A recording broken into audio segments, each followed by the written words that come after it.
things like I've that. heard that for about a month now. What, that we're gonna do it, yeah. That we're gonna. Yeah, but we're trying to do the heavy work. But she thought they were gonna get all this cleaning out stuff done a week ago. Yeah, it just takes time. It snowed up north, guys. Good.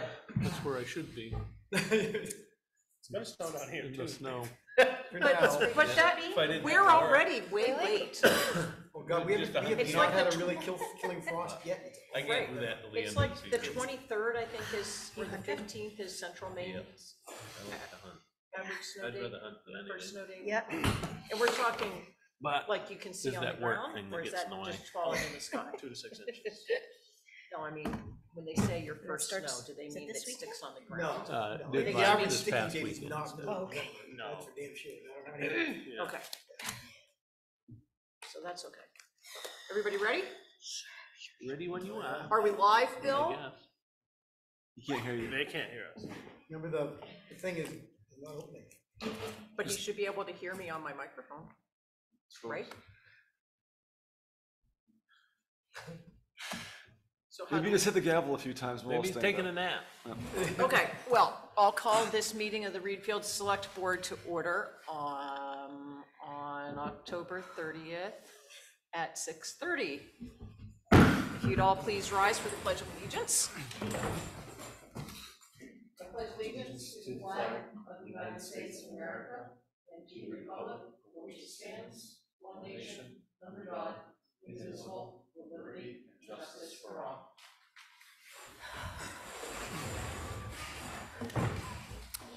Thank you, everyone, for coming. Sean, did you have something you wanted to say at the beginning? Yeah, I just wanted to say, on behalf of the select board and Readfield, we know our thoughts are definitely with all our neighbors and the surrounding communities after the events of last Wednesday. And, it's amazing how quickly it can touch people in our communities too, and how closely those degrees of separation touch. But we're with everybody, I guess. Thanks, Sharon. Thank you. Okay, we will move on to the minutes of the meeting from October 16th. This is item 24-049.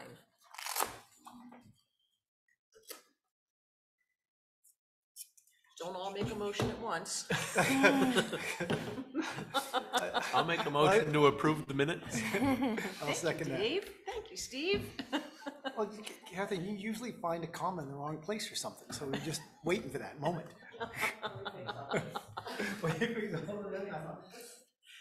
Okay, so I have a motion and a second. Is there any discussion?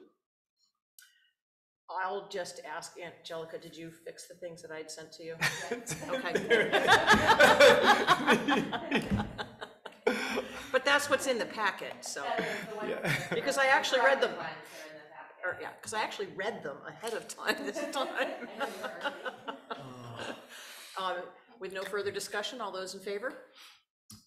Thank you for another job well done. That was unanimous. We'll move on to warrants 24-050 for warrants 19 and 20. Take it away, Steve. If you need any references right there. I'm all over it, buddy. All right. So I will start out by saying that I really am impressed with Eric in a lot of ways, but if this was my household budget that went up and down this much on a monthly basis, I would definitely run out of money sometimes. There's no doubt about it. Like last month was like 770,000 or something. Now it's 70,000 this month. Okay, so that's impressive. Somebody's doing something right on that. I got to tell you. Well, don't look at me. Well, yeah, right. Look at Teresa. Look at Teresa. Yeah, it's Teresa too. Teresa Yeah. does Those guys are quite a something. lot of the work.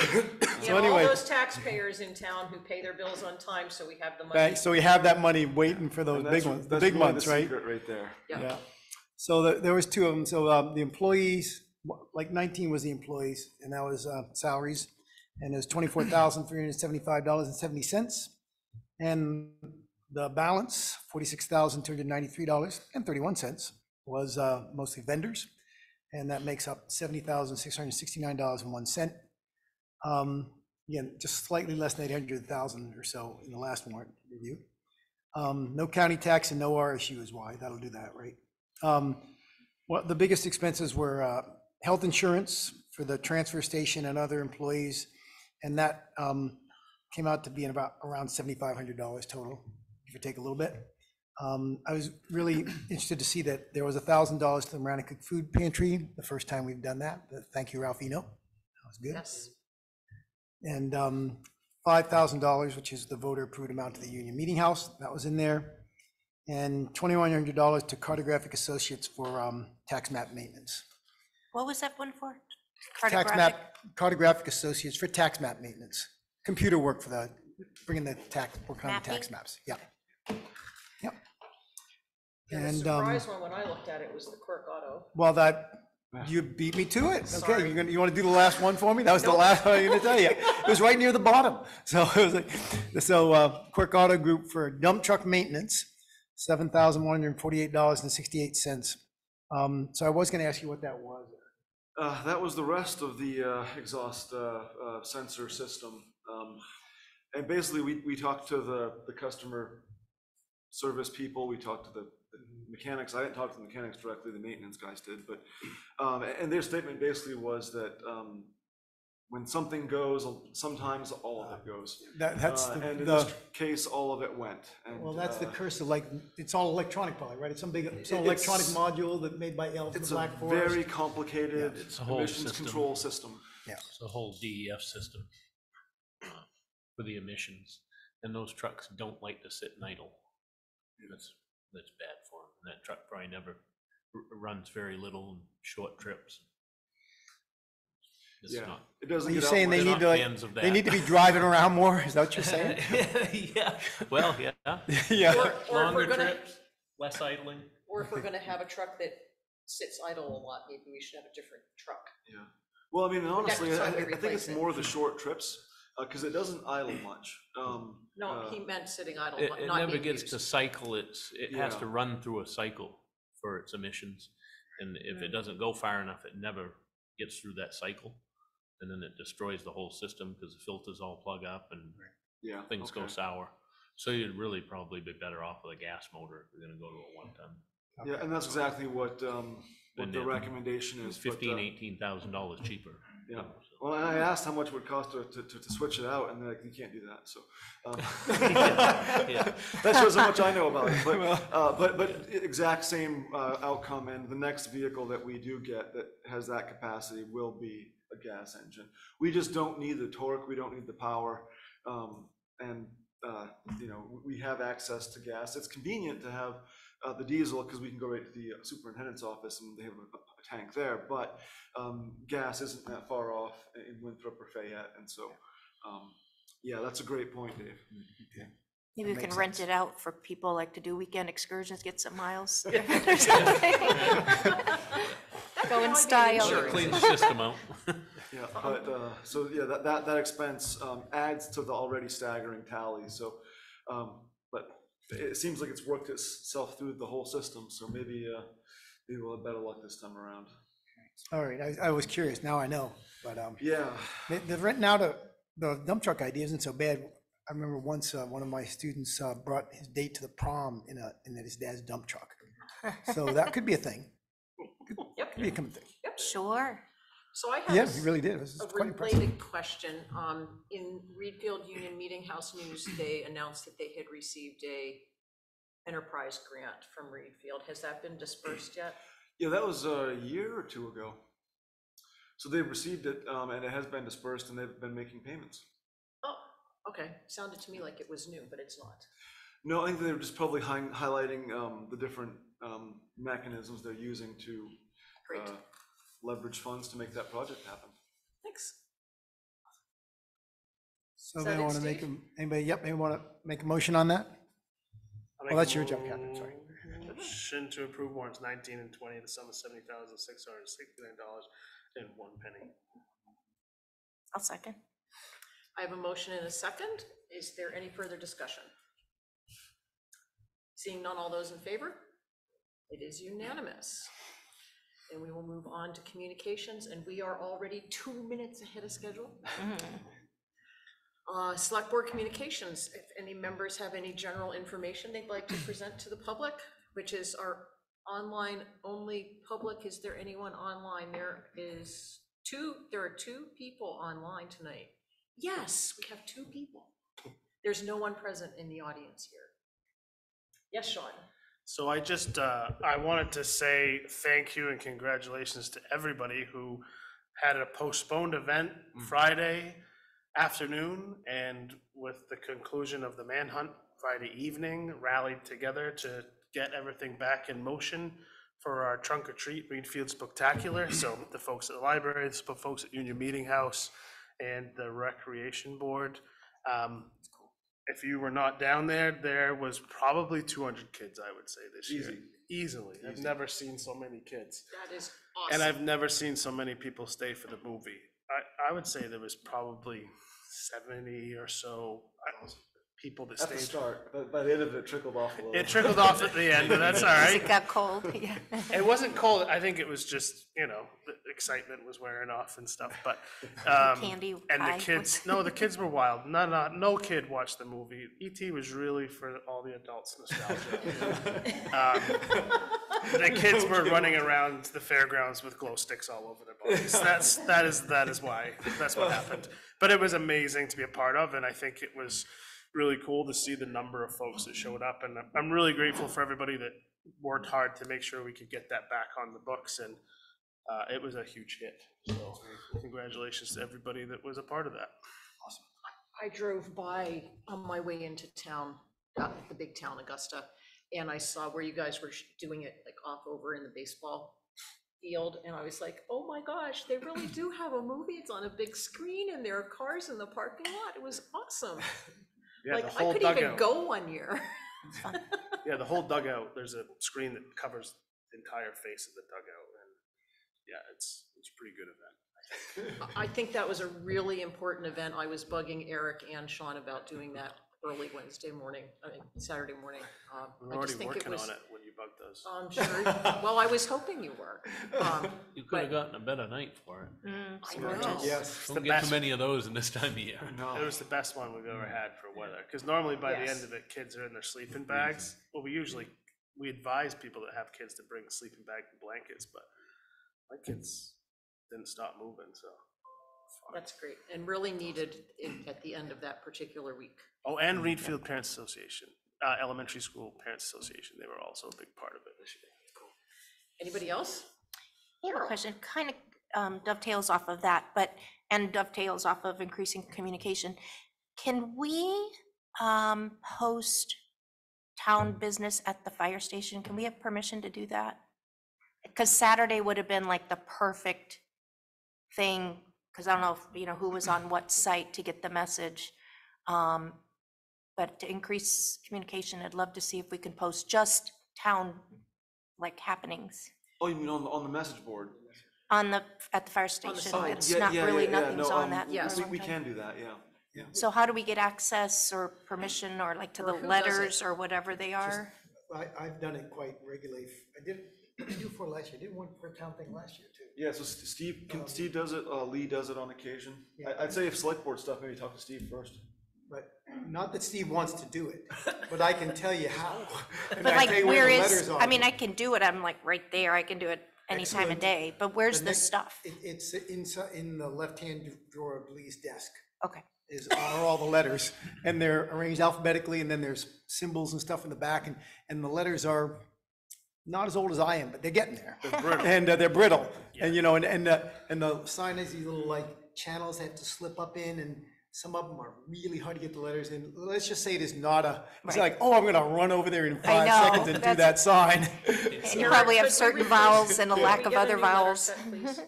Yeah, Let's just get a definitely. new letter I set. think a new letter set is a great idea, but it would also require some work on the sign. I mean, like, the channels, they're riveted to the plastic, and so in some places you can't get a letter in there, and some places they fall out because it's too loose. So it's a two-prong thing to really make it better, I think. Well, let's start with letters and then we'll get someone to look at Excellent. it. That'd be I great. think that's a great idea. Steve will give you the other information offline, how to get into the building and so on. Yes. Yes, offline. Oh, we don't want to advertise that?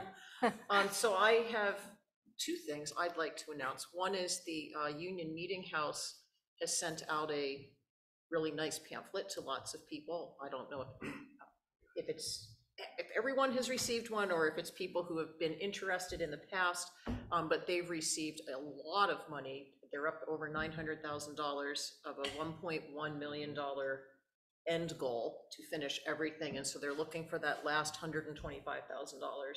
And they've got a pledge system out there, so you can give over 2 years. It'll keep the cost down. I mean, this is tremendous to have an end in sight. So I think there have been a couple of very large donations that came in. And that's just a wonderful thing for the town of Readfield. It's a very local treasure. So that's very exciting. So if there's anybody who wants to donate any amount of money, that would always be helpful. And then the other announcement, I think we might have mentioned this at our last meeting, is the Readfield Historical Society is doing a 5-decade tour, Eric? Oh, it's 5 era. 5 eras, yeah. yeah, there we go. Yeah. And the Dyer House is one of them, and Carol's house is 2 of them. Big house. Literally 2 of them. And so that's a walking tour that's taking place on a Saturday morning. And Like 11 to 2-ish, I 2:30-ish? think it's like 10 to 11, and then there's like an 11 to 12, and then the meeting house is having a luncheon in the vestry. They haven't had a lot of signups yet, so they would love to have more people come and see history of Readfield and visit these beautiful homes that people are opening up. There's a small charge, I think it's $15 a person. It is a fundraiser for activities for the Historical Society. So.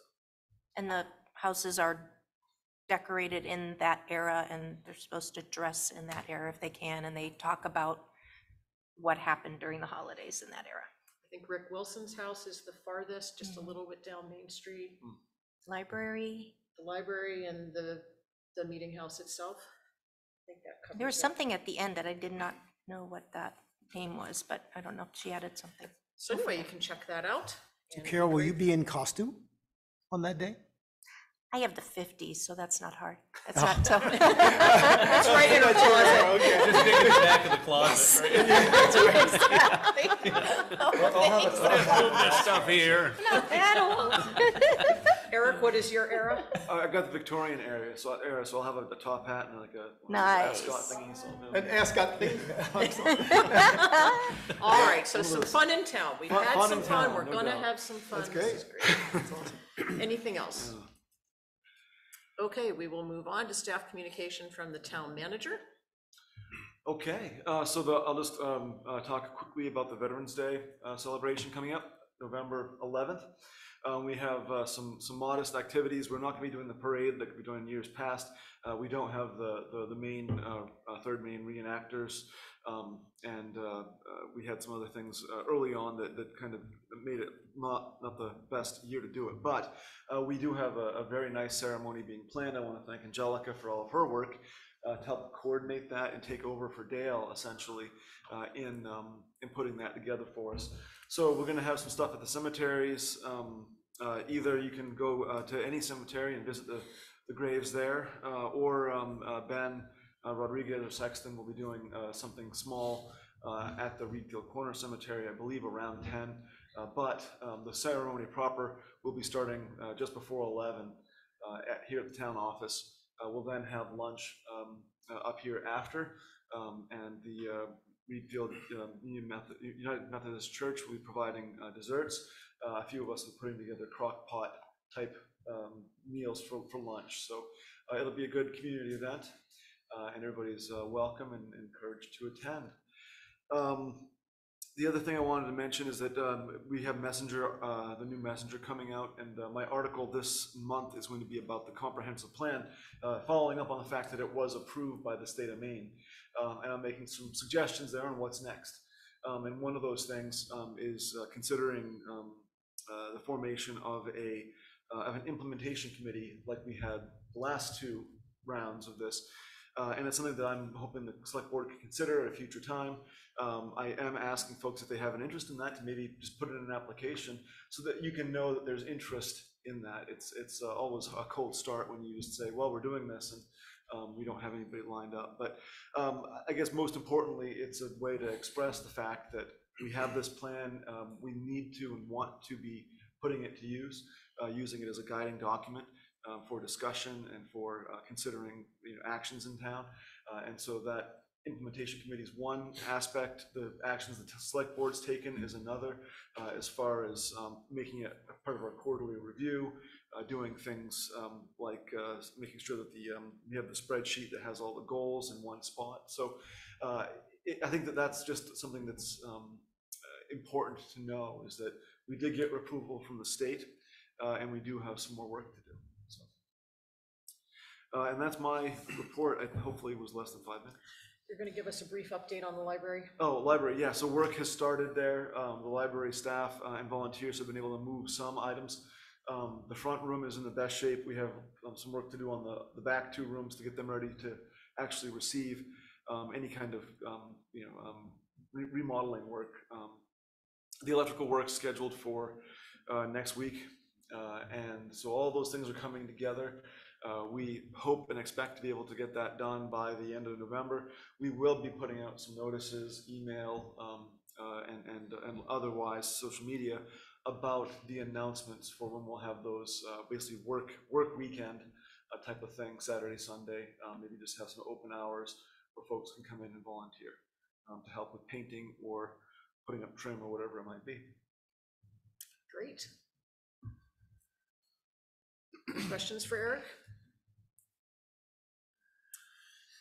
Okay, boards, committees, commissions, and departments. There is no one here to report out anything. So I will note Lots of minutes. that we have lots of minutes, and they are all timely minutes, and I am so thankful for that. And so many different groups, 5 different groups have been meeting and sending in minutes. So I'd like to thank the Age Friendly Committee, the Fairgrounds Working Group, the Library Board of Trustees, the Planning Board, and the Rec Committee.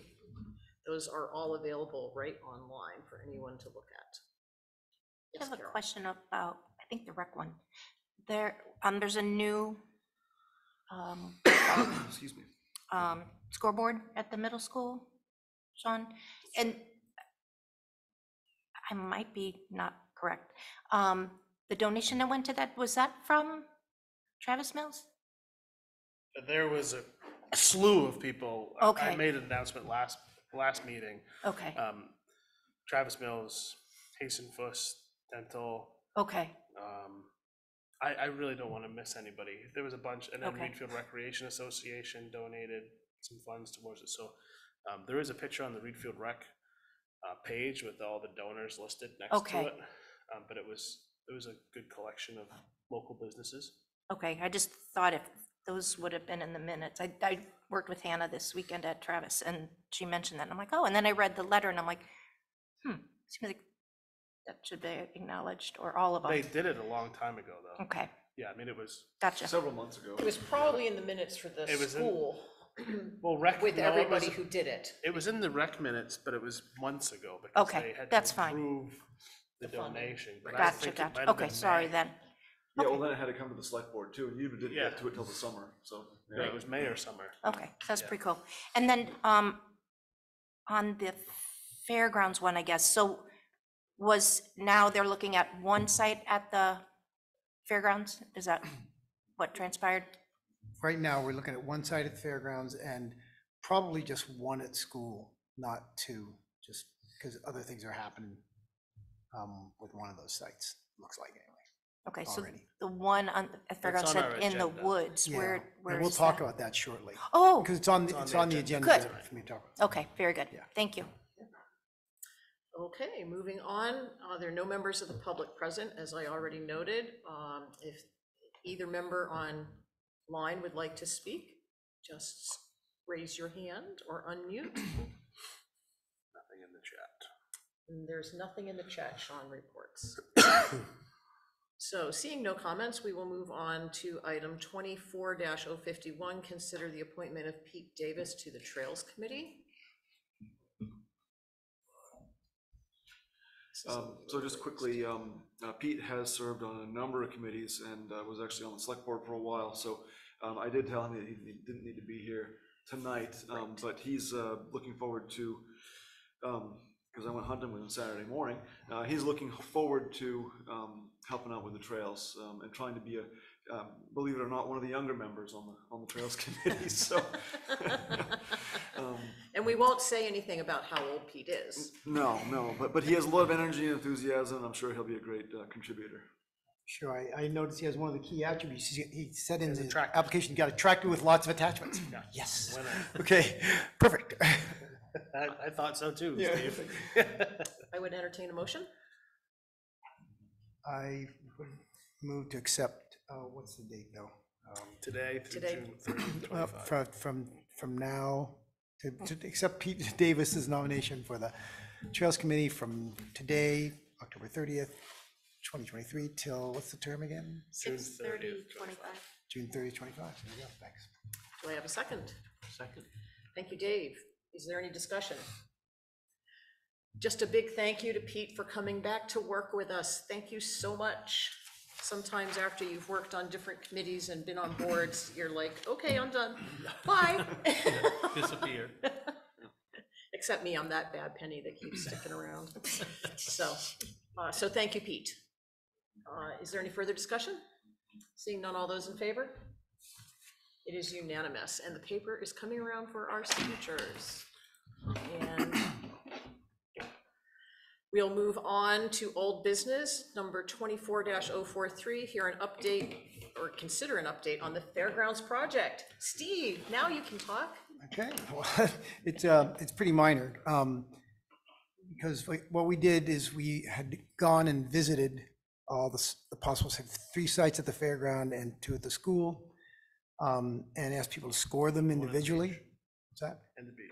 And the beach, oh, that's right, sorry, 6, that's right. And then we looked at those and thought that we could narrow it down to one of the sites at the fairgrounds, which it's hard with, I didn't have a map with me, but it's one that's at the edge of the woods, but it's right next to where the softball and the baseball field is now, and where the softball soccer field will be. So it's gonna be right there, so It's kind of right at the end of that little trail, and there's a bench or a yeah, picnic there's a bench there already, yep, Right, right at the, again, right, the be right at the trail end on of that. Field side, and it'll be on the other side of the path and maybe a little, but that whole path will get redone. That's correct, Anyway. if it winds up there, yeah. And then we had looked at 2 sites at the school we liked. One of those sites apparently is gonna be, they're looking at putting in a CDL course at the school. That's the one, we looked at the one at the end of the parking lot that's by the kitchen. There's a gravel area there now, and we considered that as one of the sites, because it wouldn't take much prep, and they already have a light there. But they're gonna put a CDL course in there. What is that, CDL? So commercial driver's license, Oh. like, that's a big thing for adult ed now. It's got tons of people going through commercial driver's license courses, which is great, because they're in big demand, and it's a Well, good they job. just for a lot of changed the people. law, so you have to take a class now. Yeah, You can't get it otherwise. yeah. So the other one is down behind the middle school is a possibility. And there's a lot going on, because we were supposed to be on the agenda for the school board this Wednesday. Somehow that we've now end up on that. And I think, there's a lot going on the last couple of days of last week when they set the agenda up. So I'm working with Jay about that, but we'll figure it out. Because But one it'll of the be big soon. question there is, all right, we think one of those sites would be an appropriate site, but is it something that the school's willing to work with us on? We have to talk to the school about that. So that's where we are. And we're meeting again this Thursday. Perfect. Any questions? So then the one that's left is by the middle school cafeteria? Yes, Okay. yes. Okay, we will move on to item 24-044, hear and consider an update on the Church Road sidewalk project. Eric? Okay, very brief update here. We did have some additional feedback following that public hearing. Someone had suggested that we look at potentially rerouting the end of the sidewalk that's closest to the fairground, that actually connects to the fairgrounds, perhaps on the back side of the stone wall that's there, in order to make more room on Church Road, but also to maybe give a better connection to the fairgrounds property. That would require some coordination with the property owner and some easements, things to that effect. So that's something that was suggested. We need to reach out and see if that's even a possibility with the property owner. But it could be interesting because it would, I think, lend itself to some of that character that this sidewalk is really starting to develop, which is it's not just an asphalt ribbon, it's kind of a path that has multiple purposes. And it would allow people to get into the fairgrounds property further away from that entrance, which makes it safer because you have less turning traffic and things like that, or none actually right there. So there are some benefits to that, and it is worth looking at. But that was one thing that happened. We continue to be keeping up with the engineers and their billing and payment schedule. We did receive our first reimbursement from the state of Maine DOT, which is federal dollars coming back through for the money that we've laid out for the planning work so far. We do that basically quarterly at this point. The one that we just received would have been for the full prior year because we had low level of activity, and so that's happened. And then the last thing is that we do still need to plan sometime January, February for that formal public hearing, but that's yet to be put on the books. So that's the update I have for the sidewalk on Church Road. Maybe one second, maybe that's something Sean and you and I can do tomorrow when we do our next agenda setting, is try and pick a date. That would be good to plug it in because we've got a lot going on. I figured if I mentioned it, one of the three of us might remember it tomorrow. Well, I'll make a note here as well, so yeah. Then it won't be all your fault, right? So, right. Sorry to interrupt you, Carol. And now we have lots of witnesses. Thanks. Oh, my motive exposed. Yes, Carol. So the sidewalk, is that going along the front of the fairgrounds? I guess I wasn't sure where that rock wall is. So right now, if you go up, right before, when you get this, where you can see into the fairgrounds, there's a large green lawn area there. And then you go up and there's a large stand of trees. In the middle of that stand is a rock wall, pretty sizable actually. And the current plans have the sidewalk going right up against that stone wall with some additional parking between the sidewalk and the roadway proper. So another one of those kind of cut-ins, which is great because it was really helpful to have that extra parking there. But the suggestion was that it would be on the other side of that. So it's really a rock wall section that's maybe 80 or 100 feet long, maybe a little bit more than that. But that's where that location is. Does that take apart some of the room now used for parking inside the fairground? Does that take a slice of that? No, it wouldn't. Okay. It wouldn't. Yeah, it wouldn't.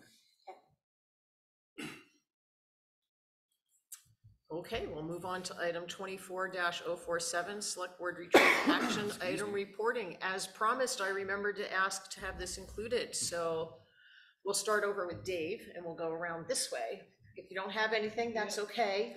We're gonna meet next week though. Yeah, right. So we have a plan. We are? Good. Well, Dave and I. Well, that's what you're gonna report out, Yeah, we right? have a joint thing and next week's the day. Okay, Nice. Oh, you can report on that. cool. And what project are you on? The programming with all the various different things. Gotcha, okay. That's awesome to have a meeting scheduled. We've That's gotta start progress. somewhere. Hey, if you don't meet, you don't get started, so that's awesome. Carol? One was to talk about the fire station. Two, I've got the list of current businesses and crossing some off and reaching out to some saying, hey, are you still thriving? And then reaching out, messaging the business application to the town, to the owner and say, hey, you're not in our list of businesses. Would you like to fill this out? Including myself, I guess. And then I was gonna post the openings on the committees at the post office. I was waiting for the messenger. I think they usually have a list of those in the current messenger. Sure do. Yeah. So that's where I was gonna get that from, and we can update it as we need to.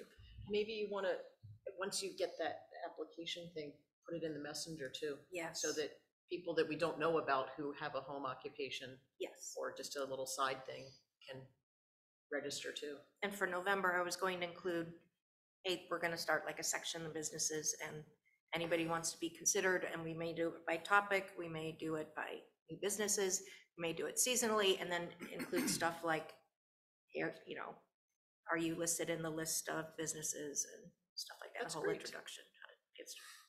Excellent. Oh, and I did want to also, I'm really impressed with the age-friendly group and the packets they're trying to put together for new residents. And then hopefully if we get the business list cleaned up, have that as one of them, but list all of them. Excellent. Eric stole a little of my thunder on the ordinances and policy work, which is awesome because it cuts down on what I have to look at, because we'll all look at it.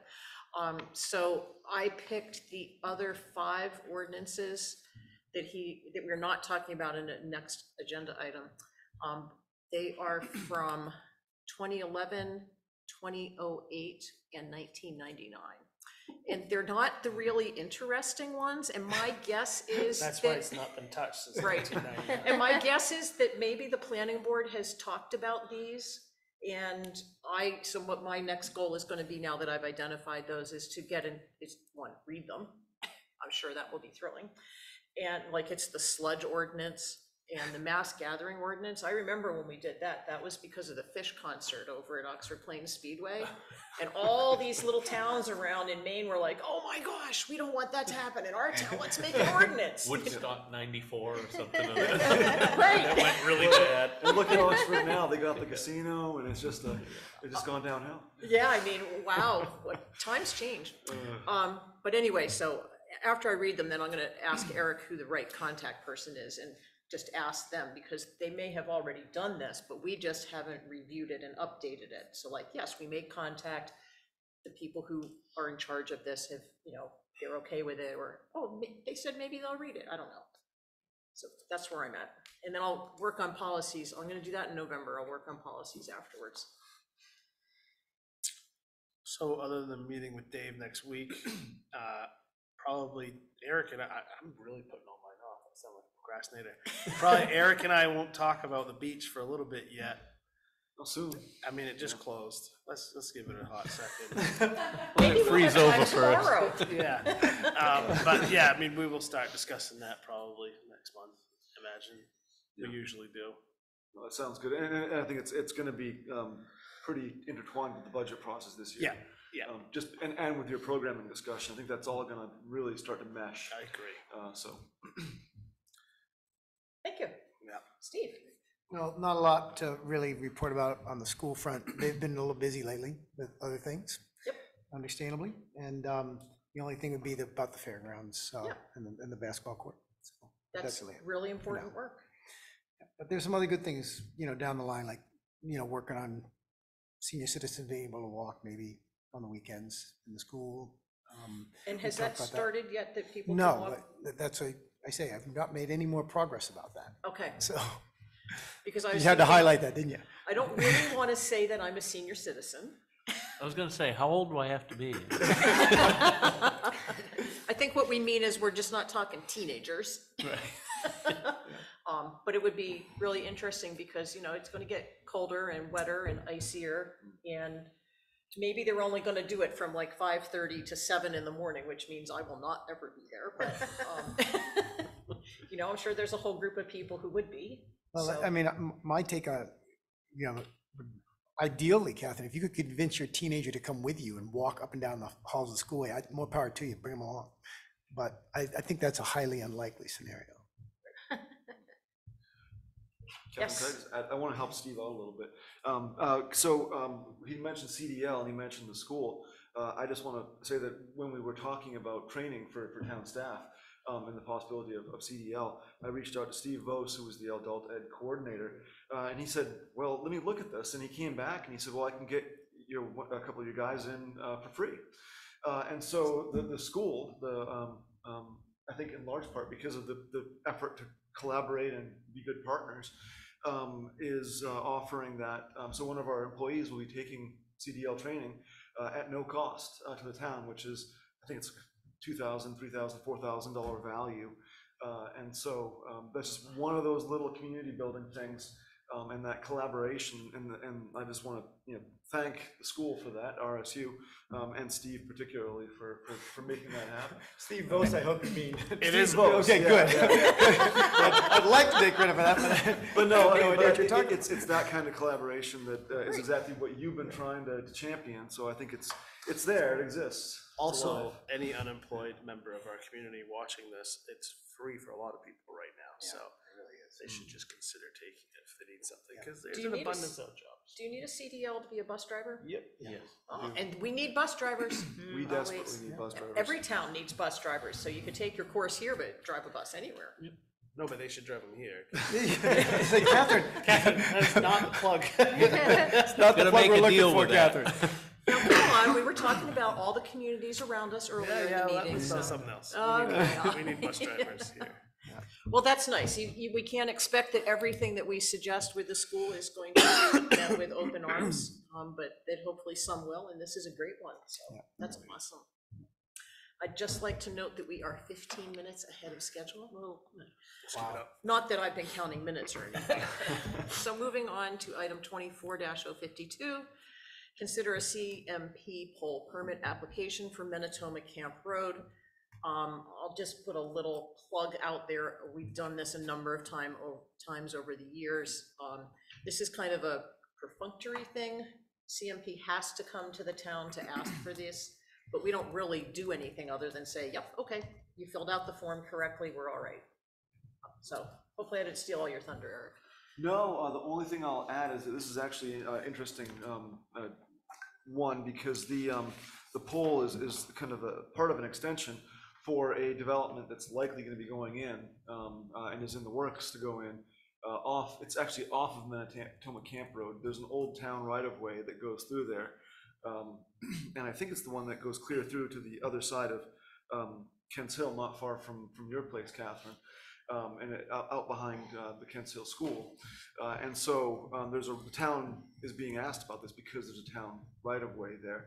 We're also going to be working with the planning board, and I'll be involved as road commissioner for a subdivision road going in there as well. That'll be brought up to standards for 8 to 12 lot, I think, if I remember correctly, subdivision. So an exciting increase in some housing stock potentially happening there, and it's a good location. Yeah, so that's just the background, the context for why this is coming through, and you may see some other activity around this. And does that all, since we were talking about the comp plan earlier, does that fit into the comp plan expansion goals, this subdivision that's being suggested? Well, it fits into the pattern of development happening not where we would most prefer it, but we're not gonna, I don't think, the comp plan doesn't really in any way discourage growth, as long as it happens in the context of our land use ordinance.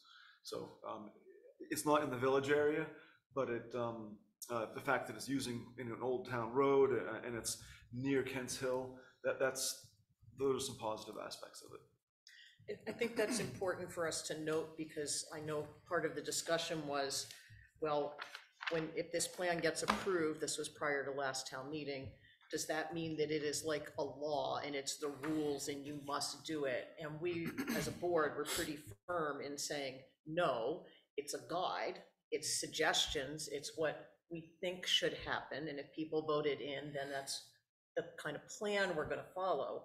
But it doesn't mean that it's an absolute line in the sand. So this is a good example of that. That's huge news. Yeah, no, it is, and I mean the lot prices are they're high, but everything's high right now. So we'll see what happens with it, but it's an interesting subdivision. Well, over the last couple of years, Kentwood Shores, that's kind of across from us, down past where the old barn was at Kent's Hill School, had been vacant for, I'm gonna say, almost 20 years. They had put the road in, it has underground utilities, it has a dedicated access, not each lot, but a communal access down to the Lovejoy Pond, and nothing happened.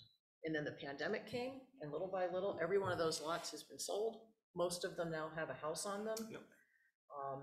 They're mostly, families without children. They're kind of retired people or single people. They're not like McMansions. So it really fits into the character. So I think there's some really positive things happening in Readfield. But back to the pole permit. What do we need to do? A motion to authorize the board to sign.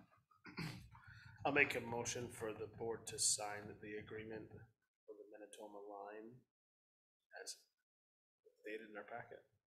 I'll second that. I have a motion and a second to approve the CMP permit and for us to sign it. Is there any further discussion? Seeing none, all those in favor? Thank you. And moving on to, I'm on the wrong page here.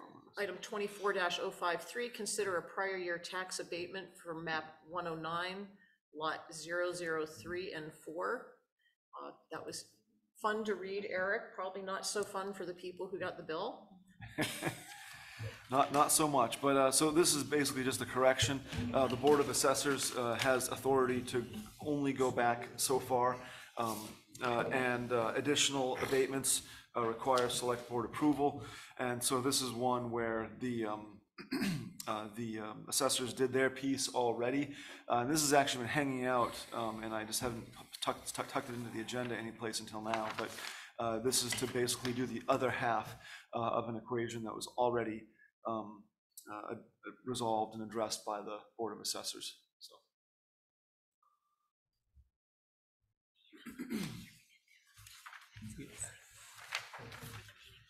So if you guys want to approve it, that'd be great.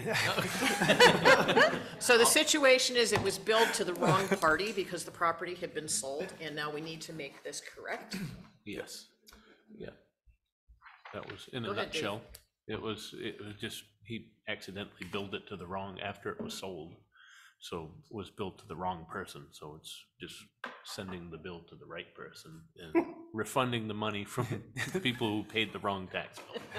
Right. I'll make a motion to approve the abatement for tax map 109-003 and 004 to the amount of $657.12. Second. I have a motion and a second. Is there any further discussion? Seeing none, all those in favor? It is unanimous. Moving on to item 24 do we need to, never mind. 24-054, consider the potential impacts of the state minimum wage increase on municipal budgeting and discuss wages generally. Eric gave us a nice spreadsheet. We'll turn it over to you, Eric. Sure, yeah, so you had asked the question about what the impact of minimum wage increase would be on town of Readfield wages. And the graph really shows pretty clear that there will be minimal impact. And the reason for that is that we, during the pandemic, did increase our wages fairly aggressively. Before the pandemic, or early on in 2020, we were actually increasing our wage rate a little bit less than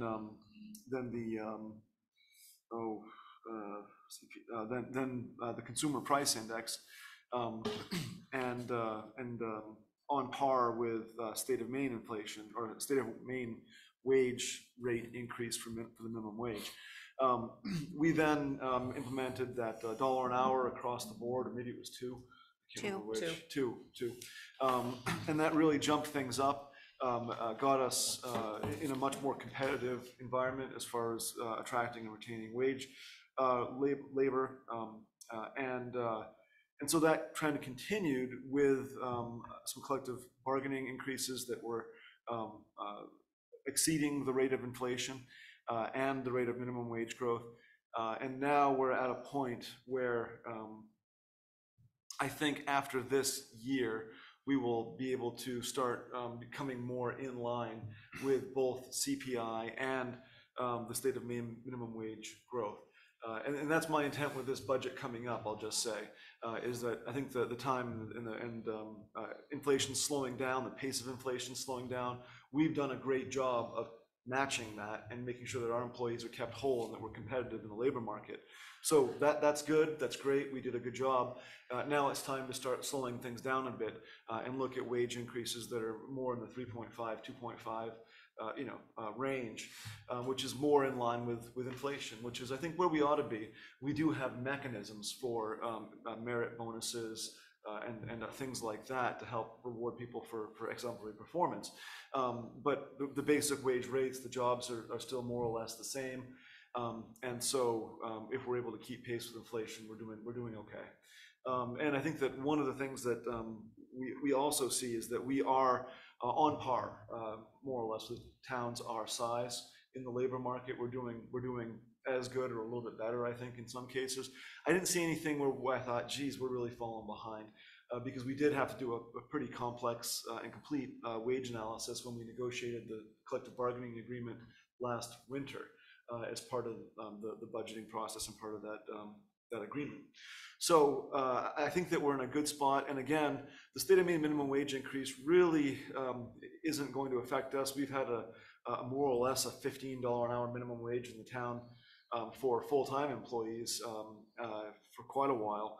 And we try to keep our minimum wage employment for things like beach attendance, maybe part-time, temporary, seasonal stuff, at least a quarter above state minimum wage.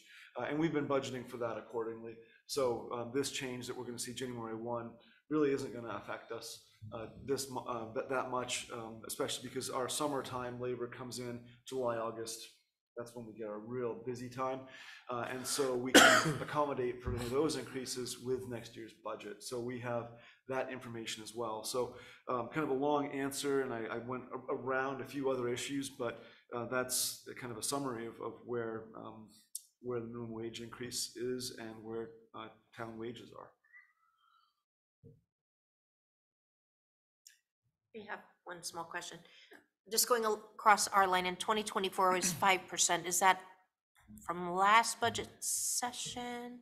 That was approved with the June Okay. Town meeting budget because of the contract that was negotiated in March or April, I think, or whenever we finished that process. And then the red 2.5 is what we're forecasting maybe for this next round. Yeah, Okay. I'm thinking somewhere in that range. Let me, I haven't rotated my screen properly here, so I gotta make sure.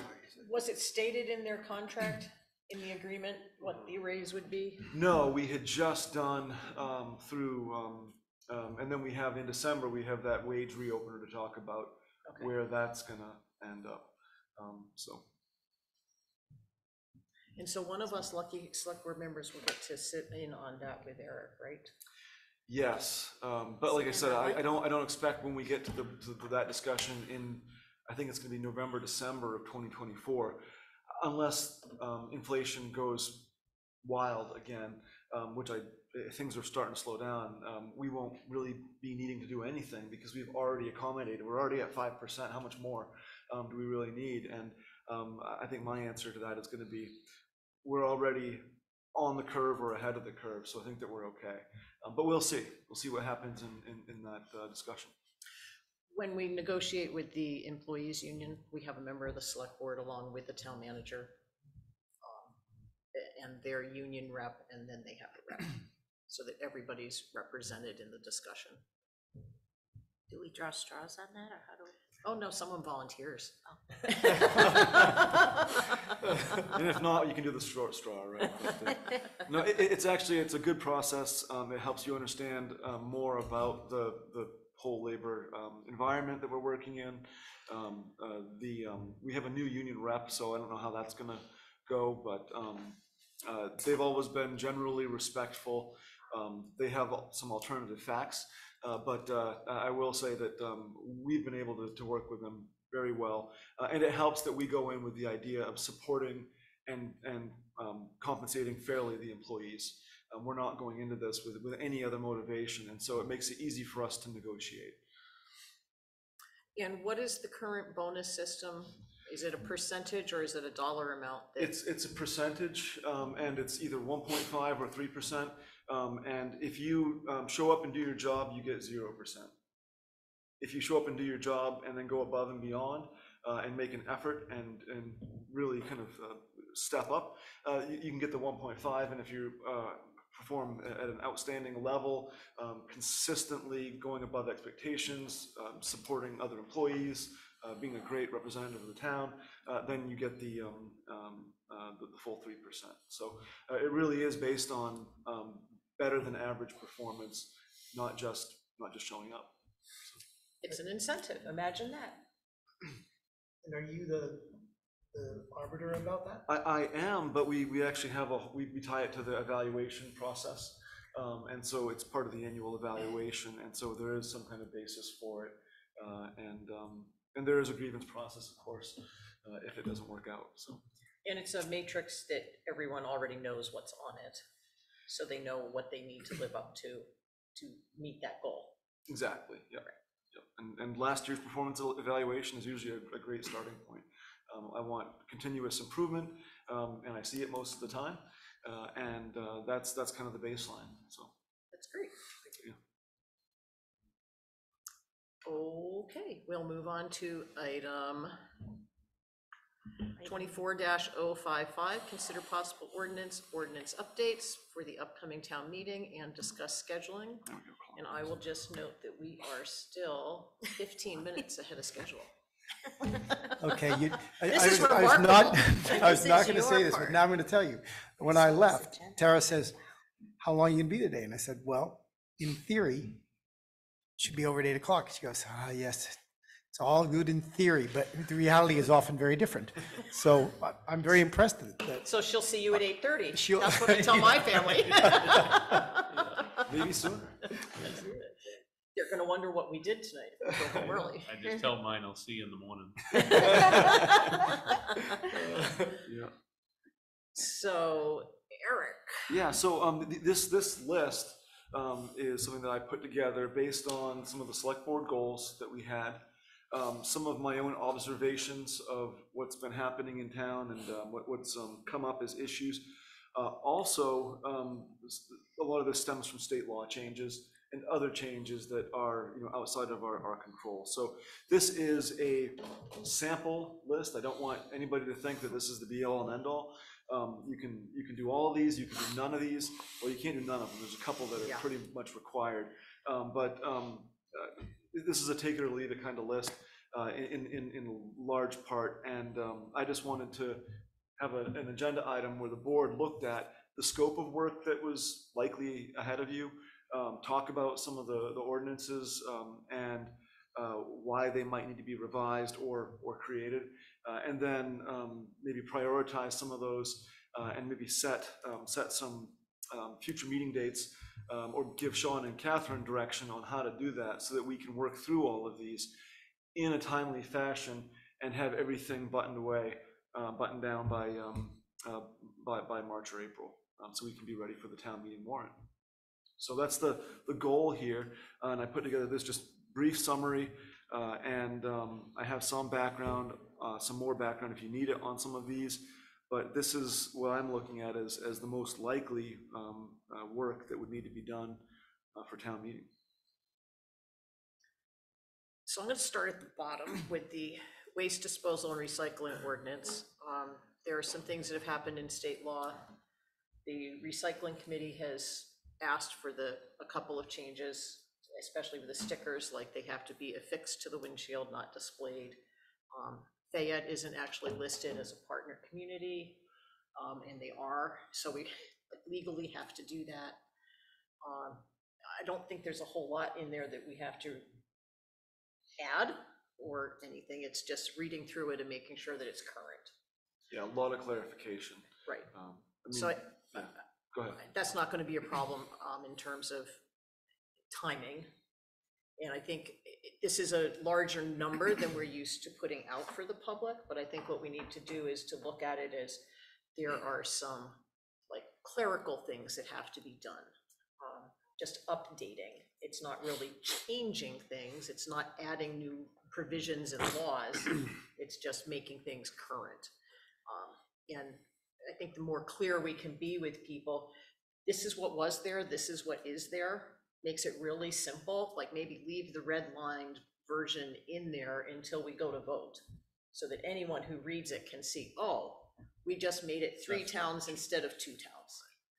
Because I've heard loud and clear from people that we want to make this as easy for people as possible. And prove that we're not like hiding anything. I agree. That is a lot of the questions that I have heard people talk about in the past with ordinances is what is it that they're changing? And you have to go back and read the old ordinance and the new ordinance to figure out what it is. So that would be a great idea to just highlight the changes right in it, and this is what we're changing. Yeah. And make it very simple. I mean, that's the version we see, so why not give, so that we understand, and we Real probably have more knowledge than the average Mm. person, so why not give that to them? Yeah. Right? Make it simple. The property tax relief ordinance is, that one's all related to changes in the law, really, right? Well, it's not so much changes, I mean, I guess it is law. That program is piggybacked on what used to be the circuit breaker program. Now they call it the Property Tax Fairness Credit Program. And the state of Maine has made changes to how much they are offering as a rebate to folks that pay their taxes. If you don't pay your taxes, you don't get that credit. Same thing with the town of Readfield. You have to pay your taxes, and then you get a refund, which I think is a great way to do it.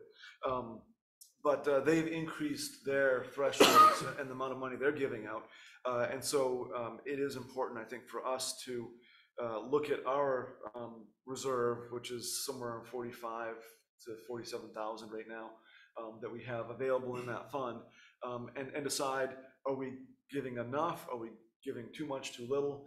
But then this also, I think, needs some touching up as far as the process, and I'll make some proposals for that, because it is a bit of it's a bit clunky. I think we can do better with streamlining it, making it easier.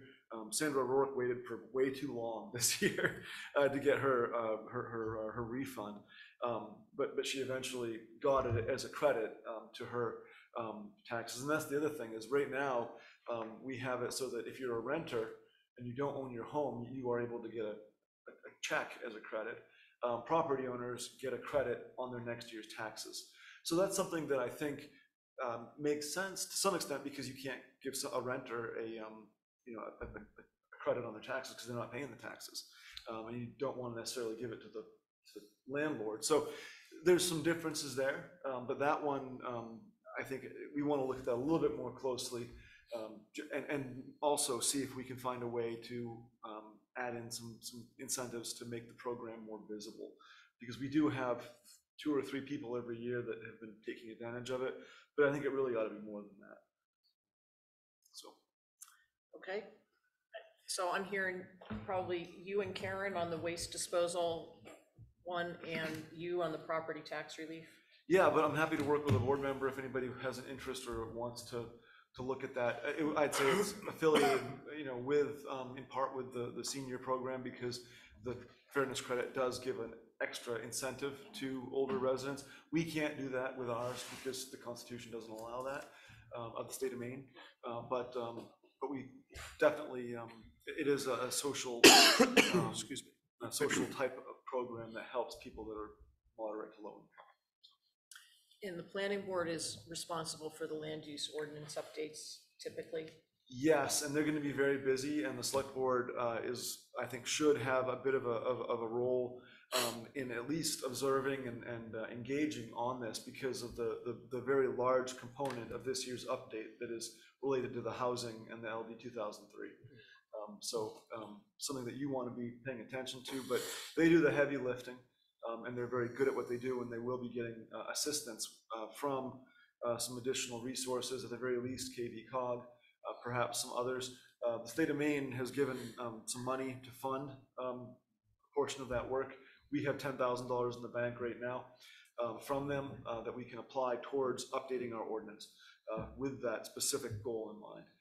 And so I've got some ideas on that, but it will be, it's going to be a big chunk this year with the land use ordinance. Yeah. So I'm just going to go on those 3. I think we have to do all 3 of those, and they don't sound big on the bottom 2. And we're not responsible for the middle one, although Eric would like us to pay attention to it.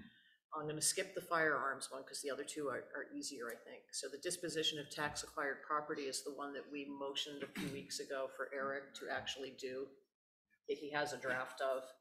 And that's actually replacing a policy. So it's making a policy into a ordinance. Yep, and then adding in the Along with the conformity with state. state law. Yeah. Right, and conforming with state law. So we know we have to do that because we all already agreed to that, so that one's not very involved. The administrative ordinance, I can't believe it's been 3 or 4 years already.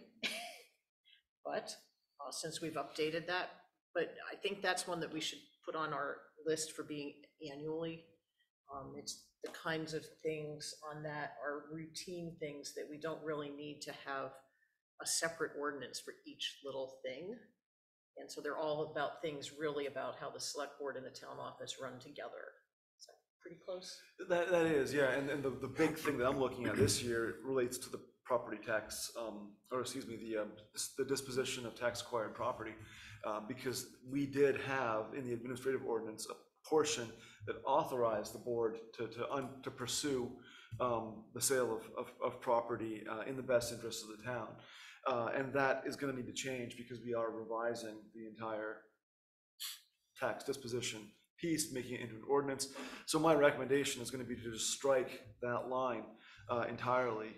But there are other things that we might wanna look at that the select board has for authority or may want to have for an authority that could help maybe, for example, make the town meeting warrant 1 or 2 questions shorter by having a separate ordinance that addresses some of those things. So there's definitely some potential there, but the big one really is taking care of the tax acquired property piece. So I'm hearing one so far that we have to like really do something on. I would, Go ahead. were you done? No, I was gonna do the firearms one. Oh, go ahead. I was gonna finish that. So the firearms ordinance, I talked to Eric briefly about this earlier today. We're not really looking to change anything, but to clarify. And I think the map needs to be updated, and when this map was last made, I mean, honestly, it's almost 9 years ago. And the technology we have now to draw maps and label things and make them color-coded and more accessible to people is so much greater than it had been. I think that's important, and we've been asked, I believe, by maybe conservation or trails to look into this more, you know, about making it clear where people can hunt on municipal property and where they can't. And, you know, just making sure that everybody knows where the limits are on property owned by school districts. Because the clearer we make it, the easier it is for everybody. So is that pretty much all we want to do with that? Yeah, I just think there are easements in certain places that are not in others, and I think sometimes that the way it's written, or my understanding of it right now, is very hard to delineate between like the town forest or the Torsi Pond area or whatever that is, so I think that's what we need to. And that's a really good point, and that's part of the discussion here, is that this really is a firearms ordinance. It's not a hunting ordinance. And so that's a question as to whether or not we would like to look at that piece maybe as policy and reference it in here, or have a separate policy. One of the things when I was preparing for the meeting is I printed off the blind and tree stand policy that we have for the fairgrounds, or not the fairgrounds, excuse me, the town farm forest. And I said, well, geez, you know, why doesn't that apply to areas like the fairgrounds? Because the fairgrounds, you can't use firearms there, but you can do crossbow and archery, at least the way this is written currently. So don't think that you guys want to change that, but it is an interesting discussion about, you know, where we talk about the hunting component of this and how much of that shows up in here. And the one thing that I do look at, and I mean, I'll say I'm selfish for it, but some of the shotgun only zones don't make a ton of sense to me. And I don't know how those came about, but I think it would be good to do a little bit of research into why some of those areas are shotgun only, because it's a, you know, sizable piece of the town.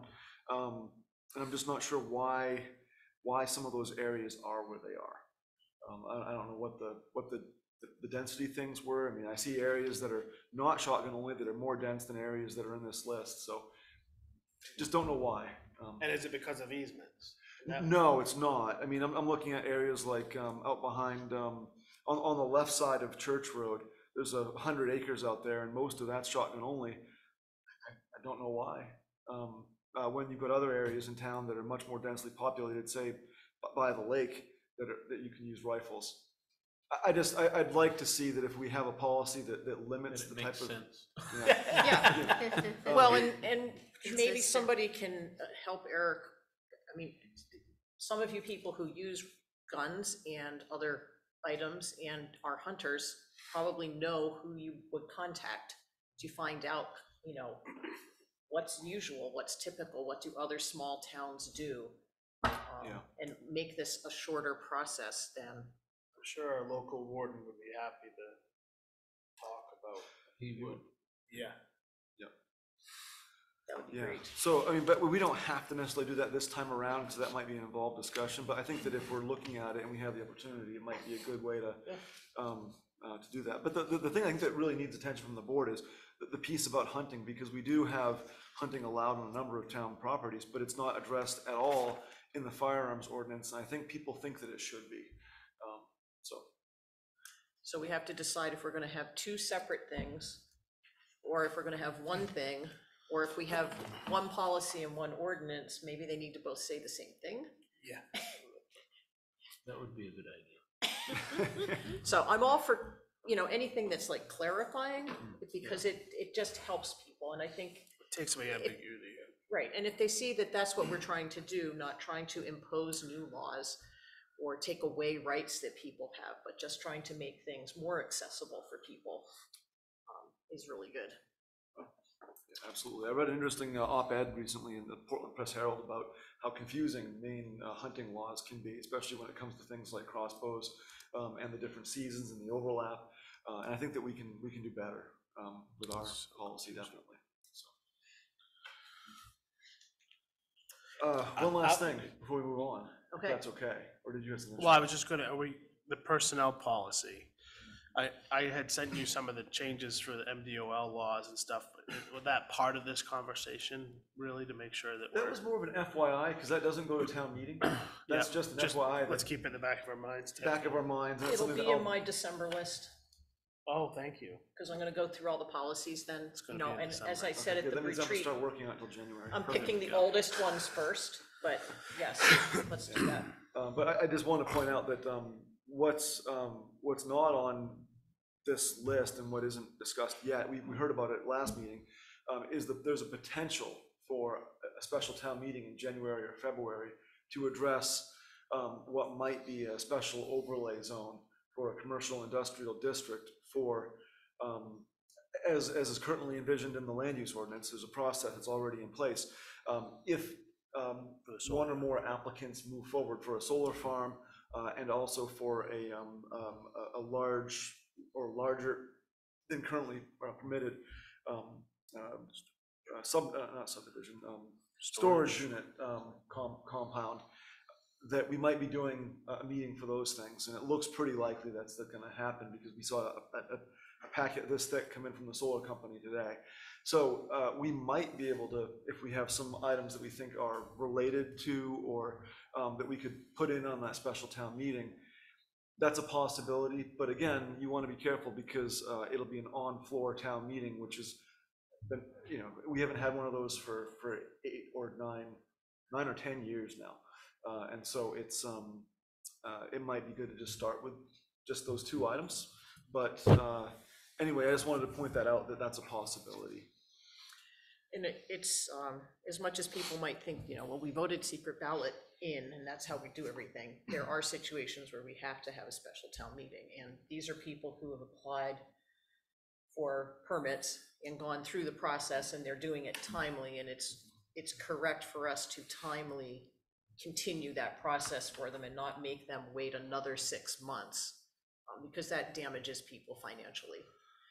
Exactly. You know, if they were making mistakes and we were gonna do it a month before our regular town meeting, I would just say do it in June, but. Well, we're kind of back to the land use thing. Eric, you mentioned we got some money from the state to help with that. Are there any contingencies or expectations in taking that money, or is it? I hate the word free. We have to use it for the intended purpose, right? Yeah. So we can use it to do things like inventory housing stock. We can use it to do things like one thing that I'm very excited about is a build-out analysis. So we look at our current land use ordinances and say, well, what does it look like in 10 or 20 or 30 years if we have this pace of growth, and what does it look like in 50 years if every possible lot is built out, which you get to southern Maine and they're 80% there in certain towns. So it's one of those things that's a good planning tool to help you understand, well, under our current ordinances, this is what our town could look like in 20, 30, 50 years. And do we want to, is that what we want? So we can use it for things like that. We can use it for, I guess, some help with drafting the actual revisions, because we do need to make sure we have compliance with state law. So it's not as easy as just having the planning board do it. We have to have legal review. So it can be used for a lot of things, but that's really the only catch. And I think that it was a state program that was put into effect because people said, what are you doing? This is an unfunded mandate. You can't make us do all this work and not give us some compensation. So they didn't have, there's not much as far as criteria, exactly, yeah, yeah. And this is all around, a lot of this is around the idea of allowing secondary housing on lots that already have a house, Yes. correct? Yep. And It's a big part of it. that's introducing new zoning into towns where the towns used to have sole control over that, and now the state is saying, we're making you do this. And so we have to figure out how that's going to work in Readfield. That's basically what the process is, right? Yeah, exactly. And so they've provided some funding for that, which probably won't really come close to funding it, but we have some legal funds, right, that we have budgeted that we can use for, you know, that part of it. And can KB Cog do some of the lifting with the review and writing? Absolutely, yeah, and I've already started to engage with them and other towns as well to do this. And it's gonna be something that the Maine Municipal Association will be involved with because we have a lot of work to do in a short period of time. And there might be another delay too. It might be something that gets pushed off for another year, or they implement portions of the law but not the full thing. We'll see what happens in March or April when people really start feeling the pressure. What is the state deadline or goal, or I believe they it's have June a- 30 to have June it 30th updated. next year? If I remember correctly, yeah. I'll confirm that though. Okay, let's move Thank on you, to Eric. other business, upcoming meetings, future agenda items. I have two, but I will wait until anyone else goes. So I read two things in the centralmaine.com newspapers, whatever it's called now. One was about the dispatch service in Winthrop, and I kind of thought they were gonna get in touch with us, Eric, about coming together and talking about it. And from what I read, they have made a decision. They are doing this. They are getting a proposal together and they're going to do it. And then they're going to ask us how much we're willing to pay for it. Is that basically where we're at? I'd say so, yeah. So at first I was really encouraged that the 5 towns that also go in with Winthrop for dispatch were going to be kind of included. And I think what they came to a conclusion of with their town council was, well, we have to do this. We need new equipment. Our fire dispatch isn't correct. And the dispatch we're using for everyone else isn't up to date. And we just need a new system. So we're going to find what we need, get it priced out, and then we'll talk to other people. I think they did it in a way to kind of consolidate the discussion. Like, they didn't need all 6 towns trying to pick the equipment, but they do want us to pay for it. So it would be nice to know if what they picked is like Worth paying the for. gold version, or is it the silver version? Yeah. Or is it the budget version that may break in 2 years and we'd rather pay more to have a version that was gonna last and work better? So, Yeah, no, those are good questions. And I will say that Lee came into my office on Friday and we talked about it a little bit. And we kind of came to the conclusion that, you know, it's probably the right outcome for them, and perhaps even for us, because we'll have the option of joining and working with them for dispatch, or continuing to work with them for dispatch, but also potentially work with them for the public safety answering point, PSAP services that we pay as a separate item. So they're doing things that make sense. And yeah, it would have been nice to maybe have a sit down beforehand, but I know that Lee's paying attention to it, and I'm paying attention to it, but we'll have an opportunity to sit down with them and make sure that this is the right thing for us. I think it will be in the long run, I really do, but we have to do some more work and due diligence. It's gonna be a mighty big expense.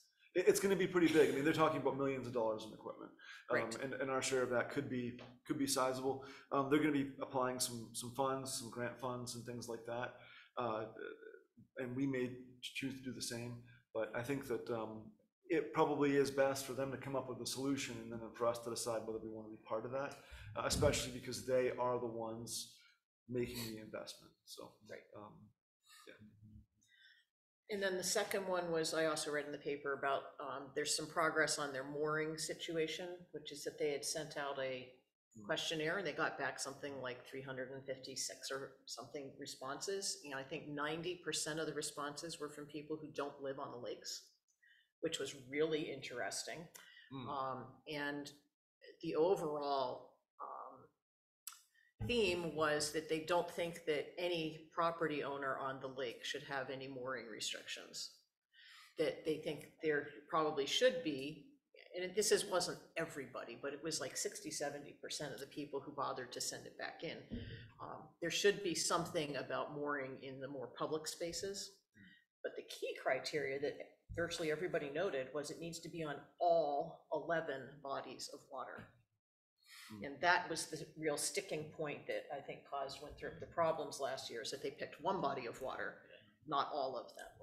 And so it seems like it's a good process that's working in Winthrop, and I just wanted to bring that up because I know we've talked about it with the summer residents, and people at this end in Readfield were concerned if Winthrop has a mooring ordinance, is everyone going to come up here and dump their boats here? And so will we need one?